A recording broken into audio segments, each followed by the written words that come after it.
poco lo que venimos discutiendo en las últimas partes que estuvimos hablando sobre brecha salarial, diferencias en el mundo del trabajo, las diferencias entre el hombre y la mujer, biología, cultura. Bueno, otra de las puntas a desarrollar es cómo dentro del mundo se discute desde lo político partidario las mismas cuestiones desde posturas absolutamente antagónicas e incluso opuestas, como lo son el anarquismo por un lado, la izquierda clásica por el otro, la derecha, desde un montón de lugares se encuentran en puntos que son muy concretos y son muy claros, y que es un poco lo que vamos a desarrollar en dos autores en este caso, que son los que vas a presentar vos ahora. Sí, en el caso de estos no son partidarios, pero también esto viene con Nancy Fraser. Cuando tratamos a Nancy Fraser hablaba de lo mismo, las categorías se van hibridando por un lado, pero por otro lado también desde distintos lugares, lo que decías recién, se llega a acuerdos que acá en Argentina no estamos alcanzando, ¿no? Sí. Entonces es necesario, lamentablemente por ahora, irnos a autores o a pensadores que trabajan fuera, que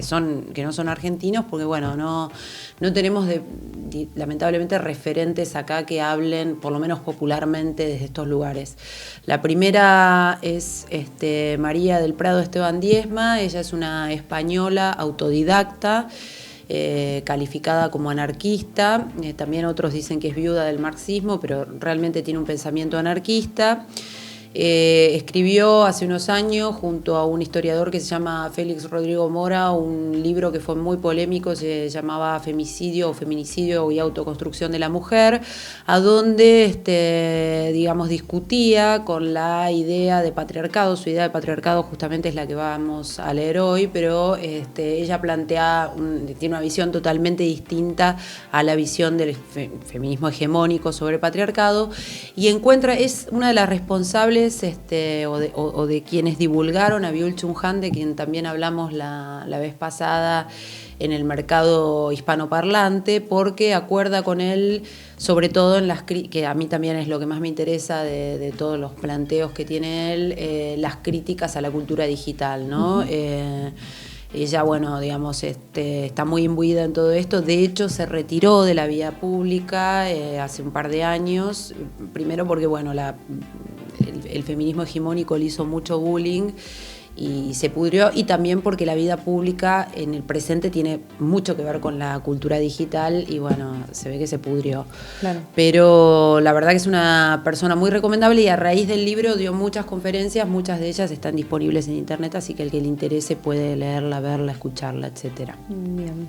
Bueno, acá justamente hablando de una de las definiciones de patriarcado, lo que dice es que es una construcción ideológica con toda la forma del mito, atemporal, perfectamente acabada, cuando de lo que hablamos hoy es de algo que viene directamente del Estado. Es el Código Civil de 1889 el que establece por primera vez en España la inferioridad de la mujer respecto al varón, el que dicta que ella debe obedecerle y que él debe protegerla. Es decir, llega el Estado liberal a obligar a la gente a hacer cosas que nadie había pedido, ratificando, por cierto, otras obligaciones monstruosas para los hombres, como ir a la guerra y morir por millones. Esto es algo que no casa con la idea del patriarcado al que estamos acostumbrados, se contradice, porque nos siguen vendiendo que es algo que viene intrínsecamente del pueblo cuando no es así, viene de arriba. En el siglo XIX las mujeres todavía participaban activamente en las revueltas en la calle. El motín de Esquilache es un ejemplo entre muchos, porque consideraban que lo que sucedía en la comunidad concernía a toda la comunidad. Hoy están consiguiendo que las mujeres solo luchemos por problemas supuestamente nuestros en exclusiva.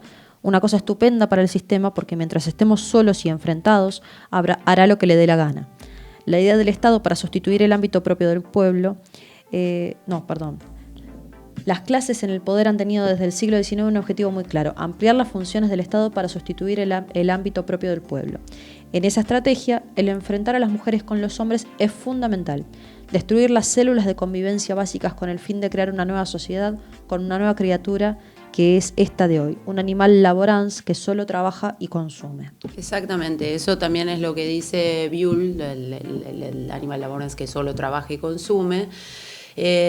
Bueno, yo no me considero antisistema, creo que vos tampoco, pero me parece que esas voces que son genuinamente antisistema, digamos, lo que está planteando ella es realmente antisistema. Sí. son muy importantes para cotejar con las voces que se presentan como antisistema desde la médula del sistema. El feminismo mainstream argentino recae mucho en eso, ¿no? El uso de la palabra revolución, la comparación de las activistas feministas jóvenes con las mujeres que murieron durante la última dictadura militar, es decir, hay mucha épica con las brujas, con las brujas, digamos, hay mucha épica sin sostén en todo esto. Y muchas veces, sobre todo en los sectores del feminismo que están digamos que son progresistas o que están cerca incluso del peronismo o del kirchnerismo, muchas veces la arenga es antisistema desde el sistema, y en realidad una posición antisistema es esta, digamos. Sí. Es muy importante revisar, digamos, sin que el anarquismo sea para mí una propuesta válida de gobierno. No, y aparte que critica el Estado liberal. Y además puntualiza muy bien, y cuando dice Estado liberal también está, digamos, yendo incluso al Estado neoliberal en términos presentes, ¿no? No en aquel momento, pero es bastante pueril hablar de antisistema o revolución cuando vos ni siquiera tenés un discurso que se sostenga como un discurso antisistema más allá de una arenga o de un par de puteadas, ¿no?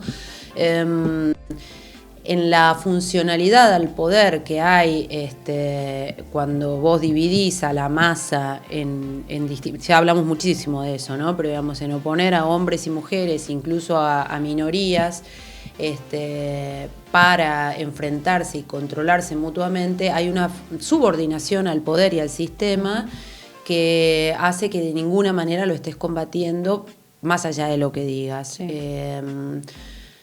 La cultura digital tiene mucho que ver con eso, porque el feminismo, también lo dijimos un montón de veces, pero el feminismo argentino, el que, digamos, sería la voz, el portavoz del gran feminismo que está compuesto por las mujeres que nutren las marchas y demás, se mueve fundamentalmente en los medios de internet y utiliza mecanismos de control muy vinculados a la cultura digital. El bullying en Twitter, la censura, el escrache, son todos mecanismos vinculados a la cultura digital que de ninguna manera pueden propiciar una revolución real, y ni siquiera pueden interpelar al sistema de forma realmente disruptiva. No hacen más que hacerle el caldo gordo al sistema. Si vos decís, bueno, yo digamos, estoy muy de acuerdo con este sistema, no tengo nada que objetar y me encanta ese feminismo, digamos, de redes y demás, y financiado desde afuera, y presentándose como una cosa pero haciendo otra, etcétera, estaría bien, pero primero habría que decir que no tenés en realidad ninguna vocación revolucionaria ni antisistema, y sí que estás trabajando para consolidarlo y para que avance. Sí. Pero como no se dice eso, se genera una confusión, y quizás la persona que realmente quiere discutir a lo que llamamos sistema, o por lo menos a las fallas que tiene el sistema, no accede a fuentes de información o a voces realmente representativas de su vocación, ¿no? Sí. Sí, básicamente es eso. Sí, que además también lo que plantea de interesante en este pequeño fragmento es cómo hay una gran confusión entre de dónde la idea de patriarcado, ya la hablamos y la vamos a seguir discutiendo a lo largo de todas las entregas, porque justamente es algo que atraviesa todas las discusiones. Sí, hay otras feministas que hablan de post-patriarcado. Por eso, es algo que es súper amplio y que sigue siendo materia de debate, porque no se termina de entender, pero acá lo que plantea ella es que dentro de lo que es la crítica que ejerce, dice que el patriarcado al que se quiere atacar es el que supuestamente emana del pueblo, cuando en realidad es el Estado el que propicia una forma de vida patriarcal en el mal sentido, o sea, en el sentido de promover justamente la desigualdad a través del elemento estatal. que ella es lo que critica porque viene hablando de una situación anterior a esa en la cual la igualdad o el equilibrio se daba naturalmente por los vínculos sociales en la comunidad. Claro, porque además hace una valoración de algo que, digamos, acá también está olvidado no solo por el feminismo, sino por toda la clase dirigente, por todos los pensadores, bueno, casi todos, ¿no? Digamos, no se puede generalizar, que es la vida campesina. La vida campesina, digamos, atrasa, ¿no? Atrasa hablar de eso, pero es real que en un país como Argentina, donde, digamos, los centros urbanos en relación a la cantidad de campo que hay siguen mínimos. Siendo mínimos, sería bastante interesante ver qué hay, ¿no? Se habló bastante a partir de la revuelta mapuche de los pueblos originarios, pero no hubo verdadero interés, por lo menos de parte del movimiento de género, por ver qué pasaba. No hablo de los mapuches, sino de todos los pueblos originarios que no son los mapuches exclusivamente, digamos. No, ese es otro tema, ese es otro tema adelante. Que por ahí sí, pero digamos no hubo ninguna referente, y existen aymara, digamos, no hubo ninguna una voz de esas consultadas, ni existe dentro del feminismo hegemónico argentino un lugar para esos conocimientos, para esas voces, sí. Y tampoco existe la conciencia de que el campo y la vida rural forman parte, digamos, de lo que la Argentina es y fue, sí. Y podrían formar parte de lo que la Argentina será si no hubiese, bueno, también ya ahí ampliamos la soja, etcétera, Monsanto, digamos, no son temas que podamos tratar acá, pero sí hay el anarquismo de del Prado Esteban, tiene mucho que ver con una reivindicación de la vida rural conectada con la tierra. En Chiapas pasa lo mismo. Cuando fueron las feministas argentinas a Chiapas, a un encuentro de mujeres que se hizo ahí, pedían que las camas no fueran duras y que la comida fuera diferente. Voy a traer el escrito que hicieron las mujeres de Chiapas a partir de la visita nuestra, que realmente nos dejó muy mal, porque te das cuenta de que hay como una digamos, ceguera completa a otra forma de vida que no sí. sea exclusivamente urbana, de corte, digamos, no norteamericano, neoyorquino, pero no te da el cuero para sostener todo eso, ni tenés los elementos, sí. Ni sos tan urbano y mucho menos primermundista. Pero el temperamento y el color que tiene la mayor parte de nuestro feminismo es ese, y cuando se declama en nombre, por ahí a veces se habla de pueblos originarios o mujeres, es de una manera paternalista y sin darles voz. O sea, sí. ¿Viste? Viene a decirte una mujer desde página 12 qué es lo que piensan las tipas que viven en esa tierra medieval que es Jujuy, como quieren llamarlo. Sí, que no solamente terminan estigmatizando mucho más terrible. Y profundizando más los problemas estructurales, que son los que se supone que viene a combatir el feminismo, sino que además deja de lado completamente esta cuestión de dónde viene el ejercicio paternalista o patriarcal, que efectivamente es el que todos estamos de acuerdo que hay que derogar, que es esto de institucionalizar o esquematizar los sistemas de sometimiento de unos ante otros, básicamente. Exactamente. Entonces, en tanto y en cuanto no se entienda que esto que hablábamos antes, ¿no? La ley del acoso callejero, de tener que reglamentar absolutamente todas las instancias de vínculo con el otro, basándonos en que como todo me violenta, entonces necesito una normativa que impida que esa violencia me llegue y me toque.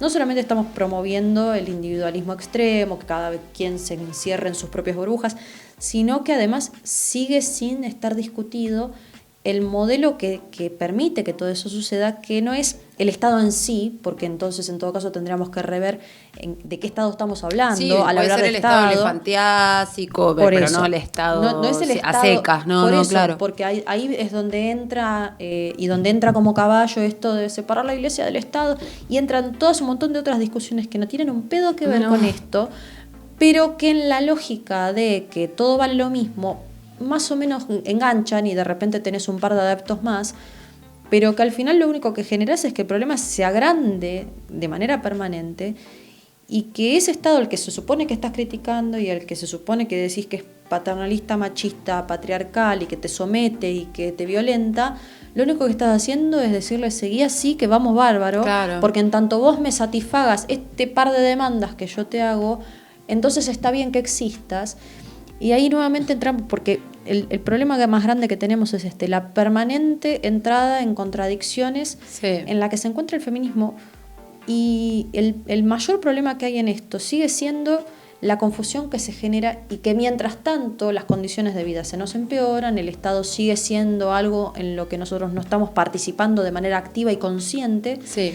Y en tanto esto se siga manteniendo de esta manera, la lógica va a ser la del mercado y no la de nuestra necesidad de convivencia humana y femenina, masculina, infantil o lo que fuera. Sí, ahí dijiste algo clave, que digamos que si la lógica del mercado es la vectora de un movimiento, bueno, vas a hacer un movimiento ultracapitalista. Claro, Y no hay revolución alguna. Eso de entrada Sí. y de salida vas a estar favoreciendo lo que a veces decís que odias y te oprime, etcétera. Sí. Y es verdad, es la lógica del mercado. Por eso se patentan los nombres, por eso se cobra por cosas que por ahí no habría que cobrar, en la Sí. medida en que, digamos, éticamente, si vos estás buscando justicia social, bueno, hasta dónde, bueno, hay toda una cuestión de dinero de la que nunca se habla. El marketing.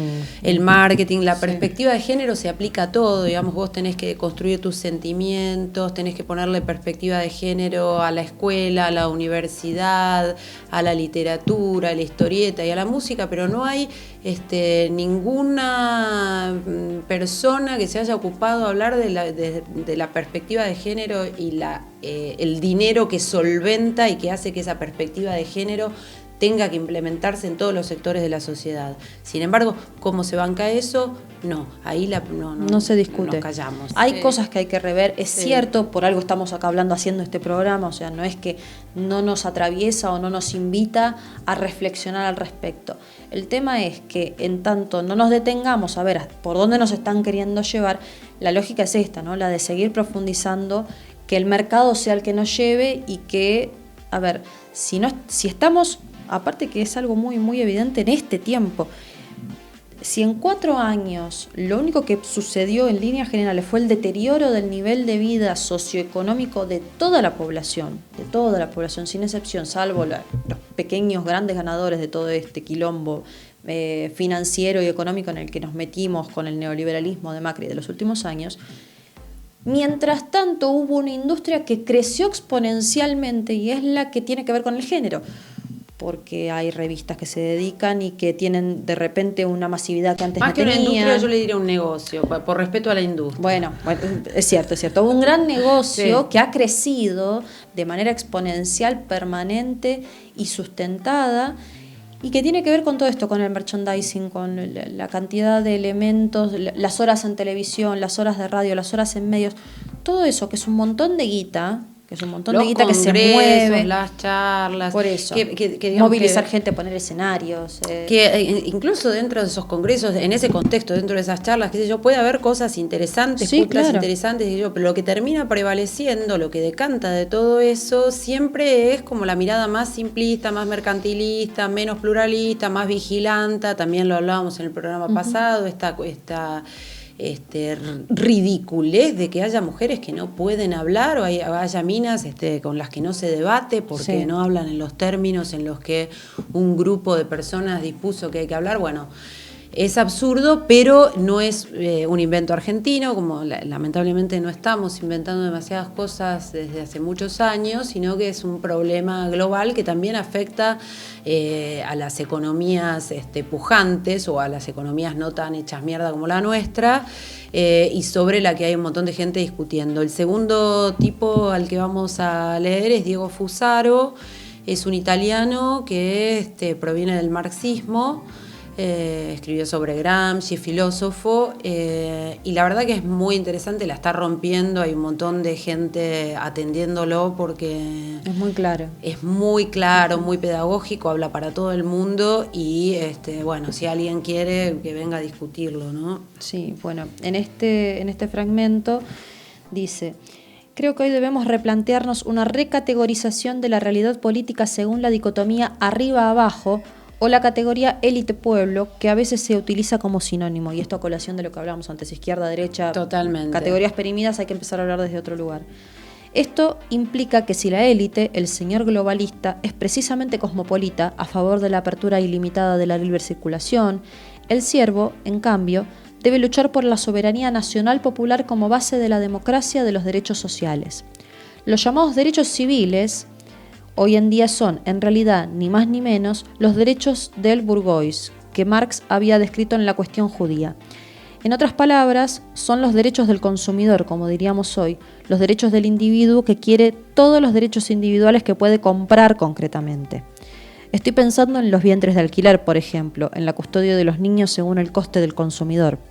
Pues bien, hoy estamos asistiendo a un proceso mediante el cual el capital nos quita los derechos sociales, que son los derechos vinculados al trabajo, a la vida comunitaria en la polis, anula estos derechos y, en cambio, aumenta los derechos del consumidor, siempre vinculados a un consumo que se lleva a cabo de manera individual, sin cuestionar nunca el orden de la producción y que, de hecho, terminan fortaleciendo el sistema capitalista en lugar de debilitarlo. Sí, que es esto que estábamos más diciendo. claro, echarle agua es el derecho del consumidor. Fusaro habla de las marchas del orgullo, que son, no las invalida ni las critica, yo tampoco, mucho menos, no. Pero sustituyeron, digamos, las movilizaciones callejeras, se fueron tornando cada vez más particulares y más vinculadas a los derechos individuales y van dejando de lado los derechos colectivos o las marchas que tenían que ver con la noción de pueblo en los términos clásicos, claro. ¿No? Digamos, estamos pidiendo por el pueblo unido jamás será vencido, básicamente, sí. ¿No?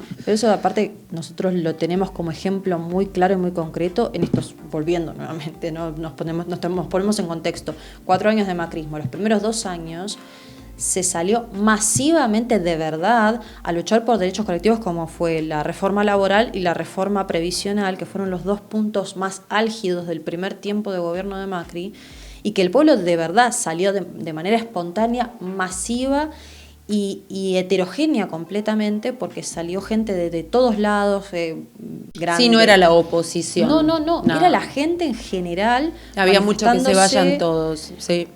Y eso, que a la vez fue reprimido con saña y con una violencia inusitada hasta el momento, que fue lo que también, la terapia de shock que nos metieron, ¿no? Pero eso es otra cuestión, pero desde esos primeros 2 años de macrismo, ¿no? En los cuales el pueblo de repente se daba cuenta que los estaban viniendo a avasallar los derechos colectivos. Sí, después las marchas que quedaron terminaron siendo... Las marchas que quedaron y que empezaron a ser las que empezaron a tomar protagonismo, empezaron a ser justamente estas, ¿no? Las de los derechos particulares. Bueno, la salida masiva, la primer gran movilización del pañuelo verde, digamos, por ponerlo en una categoría más clara. O la del pañuelo celeste, que es lo mismo. Pero sí. La del pañuelo celeste es posterior. Sí, Me es refiero posterior, a como sí. Primer movimiento sí, así masivo fueron las chicas con el tema del aborto legal, seguro y sí, gratuito. Ni Una Menos también. El Ni Una Menos también, pero había quedado... no había sido tan mediatizado en todo caso. Sí había sido masivo, pero no había sido tan mediatizado. Como después las salidas a la calle por el tema del aborto, en el medio de esta coyuntura que era cada vez más opresiva en las condiciones económicas y sociales, y que terminó en esto, ¿no? En que de repente los últimos 2 años fueron más signados por estas salidas masivas por derechos o reclamos de sectores más reducidos, y ya no las salidas de manera masiva y popular por los derechos de las mayorías.